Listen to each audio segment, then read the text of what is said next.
Rally में चलते हुए हाजी बब्बू खान जी हमारे साथ हैं। इनका आरोप है कि लोग जो है सिर्फ एक ही पार्टी पे ब्लेम क्यों कर रहे हैं। जानते हैं कि क्या आरोप है। हाजी साहब, यहाँ पर जो है कैंडिडेट को ज़्यादातर बाहर से लाया गया है। हर वार्ड में अगर हम देखें तो कोई ना कोई ऐसा बंदा दिखाई देगा जो बाहर से आया, वो भी बड़ी बड़ी पार्टियों का। कैसे देखते हैं कि बाहर के लोगों को लाकर धारावी को शिकंजे में कसना चाहते हैं क्या? धारावी पर अपना होल्ड बनाना चाहते हैं, जोर बनाना चाहते हैं क्या?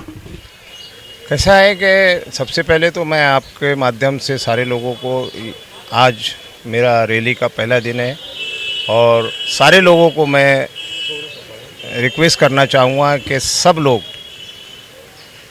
इस इलेक्शन को बिल्कुल छोटा इलेक्शन ना समझें और इसको किसी भी ऐसे लालची इलेक्शन को ना समझें, क्योंकि ये इलेक्शन जो है बड़े ही तुम्हारे फैसले तय करता है और तुम्हारे घर का हर फैसला इसी इलेक्शन के ज़रिए से जाता है। जहां महानगर पालिका में जब आपका चुना हुआ प्रतिनिधि जाता है तो आपके घर का, आपके गली का, आपके इलाके का, आपके शहर का सारे फैसले उसी हाउस में बैठ के होते हैं। हमको ये तय करना पड़ेगा कि उस हाउस में हमारी बात करने वाला कौन है, उस अधिकारी जो हमारे फैसले तय कर रहा है उससे लड़ाई लड़ने वाला वो इंसान कौन है। ऐसा तो नहीं कि उन्हीं में का एक हमारे बीच में आया है और हमसे सिर्फ वोट लेगा किसी ना किसी बहाने से और जाके वहाँ अपने लोगों को बिठाएंगे और अपनी मनमानी करके आपके घर, आपके जो हक के जो जितने भी काम रहते हैं उनको, उनके जो लूटने का काम जो करने वाले हैं उसकी जो प्लानिंग है। तो मैं आप सब लोगों को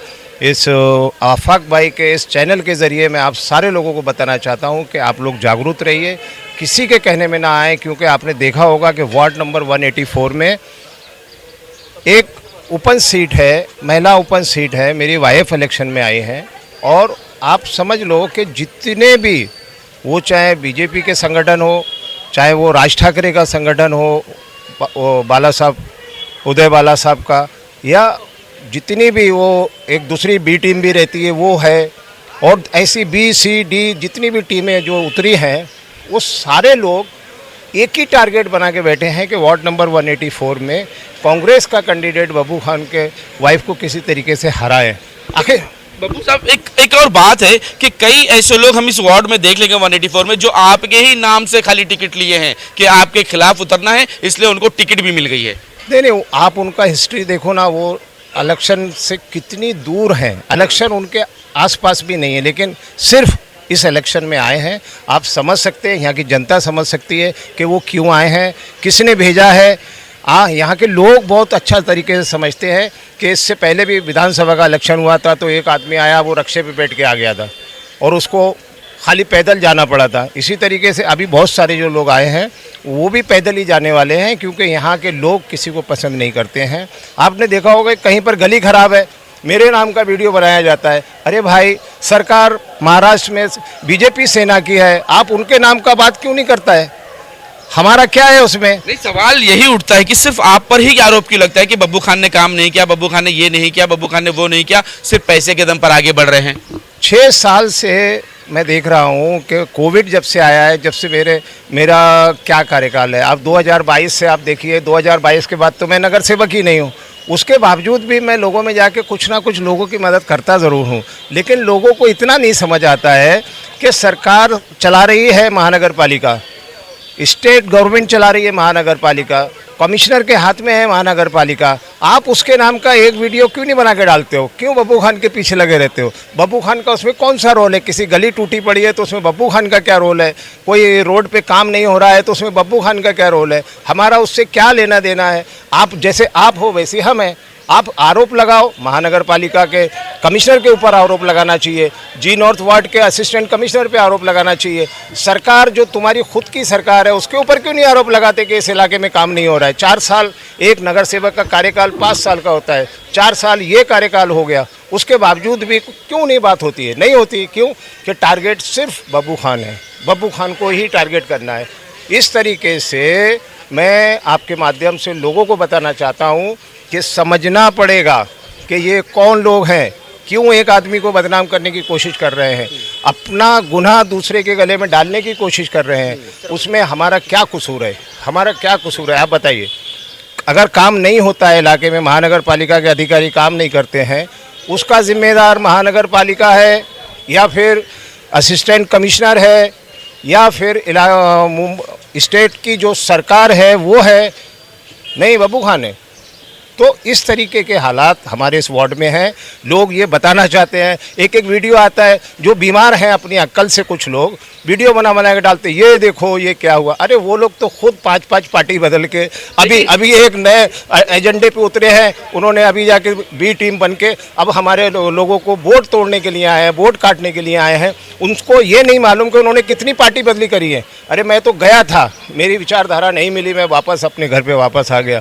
मेरे लोगों ने मुझसे बोला कि सुबह के बिछड़े शाम को घर आ गए, कोई उसको बिछड़ा हुआ नहीं कहते। ठीक है, मेरी गलती थी, मैं अपनी गलती को एक्सेप्ट करता हूँ कि मैं गया था, मैं वापस अपने पक्ष में वापस आया। लेकिन तुम क्या कर रहे हो?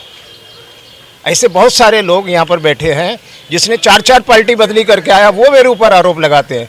तो उनको मैं बोलना चाहता हूँ, आप ये कहना चाहते हैं कि सूप तो सूप बोले, छनली भी बोले, जिसमें 72 छेद। हाँ, 72 नहीं, उसमें 73 छेद हैं, क्योंकि कोई पार्टी बची नहीं इधर पे जिसमें वो जाके नहीं आए। और अब आके अभी बी टीम बन के बब्बू खान को हराने के लिए खड़े हो गए वहाँ से लेके। आपका ही फायदा ना, फोकट में आपका वो प्रचार करे, वो खुद आपका प्रचार करे विरोधी होने के बावजूद। आफाक भाई, बब्बू खान को प्रचार की जरूरत नहीं है। बब्बू खान ने हर घर में, हर दिल में बैठ के प्रचार है मेरा।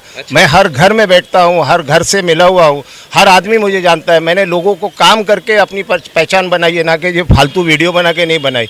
मेरे को वीडियो बनाने का शौक़ नहीं है, मेरे को लोगों का काम करने का शौक़ है। और मैंने काम करके अपनी पहचान बनाई है, इस धारावी में नहीं, पूरे मुंबई शहर में। और मेरे वार्ड के लोग मुझे अच्छी तरीके से जानते हैं। मैं प्रचार करने जाऊं या ना जाऊं, लोग मुझसे बोलते हैं आपको आने की ज़रूरत नहीं है, हम आपको वोट देंगे। फिर उस दिल का क्या करोगे जिस दिल में आपके लिए प्यार नहीं है?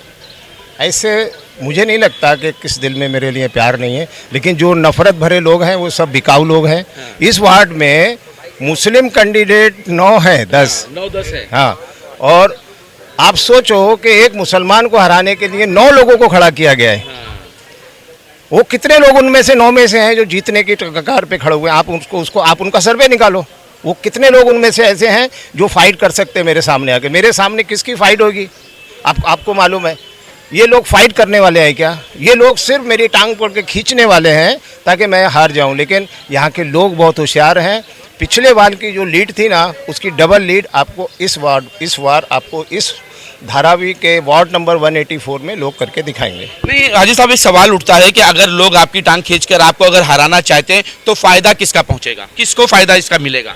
नहीं, जाहिर बात है बीजेपी और शिवसेना की जो यहाँ सरकार है, या वो राज ठाकरे साहब जो पूरे एक प्रांत के 2 प्रांत के लोगों को मुंबई में रहने ही नहीं देते, ये ऐसे लोगों की होगी। जिस तरीके से आपने देखा होगा पिछले दिनों पूरे मुंबई शहर के अंदर, अरे क्या क्या नहीं किया इन लोगों ने, क्या क्या नहीं किया है। फिर भी मस्जिदों से स्पीकर उठवा दिया। ये तो आप ही बोल सकते हैं ना, ये तो आप भी बोल सकते हैं। अरे ये टारगेट क्यों होता है पॉलिटिक्स में? कोई माइनॉरिटी के लोग और ख़ास करके मुंबई के लोग एक इस अंदाज में रहना चाहते हैं कि हमेशा इस मुंबई शहर को एक सेकुलर शहर बनाया जाता है। इसको हमेशा माना गया है कि सारे धर्म के लोग, सारे जाति के लोग एक साथ मिलकर रहें। और ख़ास करके धारावी, आप धारावी में देखो, एक घर के बाद दूसरा घर हिंदू का, तीसरा घर मुस्लिम का, चौथा उत्तर भारतीय, तेलुगु है, मद्रासी है, मारवाड़ी है, सारे जाति धर्म के लोग इस धारावी में रहते हैं। ये एक मिनी इंडिया है। यहाँ पर ये जात पात को तोड़ने वाले लोग, ये जो लोगों को तोड़ने वाले लोग, समाज को तोड़ने वाले लोग को धारावी ने कभी एक्सेप्ट किया ही नहीं है। और अभी भी आप देखना, इनको कोई भी एक्सेप्ट नहीं करेगा। ये चाहे 9 कैंडिडेट मुसलमानों को उतार देवे और 9 लेके आ जाते, तो भी यहाँ के लोगों को समझ में आता है कि वोट काटने वाले की यहाँ पर कोई अहमियत नहीं है। ये ज्योतिताई के इलेक्शन में यहाँ दिखा दिया गया कि एक ऐसी कैंडिडेट कहाँ औरंगाबाद से लाके यहाँ खड़ा किया गया। ये हाथ से इस तरीके के करके, और यहाँ के लोगों ने उसको जवाब भी दिया।